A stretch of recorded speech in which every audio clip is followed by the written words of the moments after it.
At ganito nga lang kadali ang paggawa ng yema frosting. Ito nga ay yung pinapahid sa ating mga cake at pwede rin namang spread. Ang yema cake ay isa sa bestseller sa market ngayon. Itong ating yema frosting ay not so sweet na yema. At bago nga tayo magsimula, may follow button dyan sa gilid ng aking pangalan. Maari bang pakiclick nyo na lang. Sa recipe ngang ito ay gagamit tayo ng 4 na egg yolk, isang lata o 370 gram na kondensada. At maglalagay din tayo ng kalahating tasa ng gatas evaporada. Para sa pampalapot niya ay 2 kutsara ng cornstarch. At matapos nga nating mailagay ang lahat ng sangkap, haluin lang natin ito hanggang sa mawala ang buo-buo. Para sa mas smooth na yema frosting ay sasalain natin ito para masiguradong matanggal natin ang lahat ng buong naiwan dito. At pagkatapos nga ay ready na ito at atin nang lulutuin sa mahinang apoy.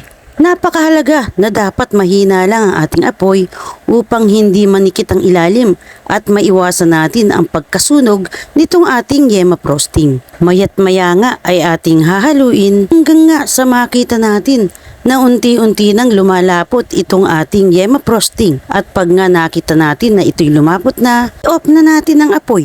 Ready na ito. At maglalagay tayo ng 1/4 cup na butter. Pahaluin lang natin hanggang malusaw ang butter at magkasama na ang butter at ang ating yema frosting. Ang butter ay nakatutulong para sa mas smooth at shiny na yema frosting. Matapos nga na sila'y magkasama, ililipat na natin sa malinis na container at palalamigin muna natin siya at paglamig ay ready na at pwede nang ipahid sa ating mga cake.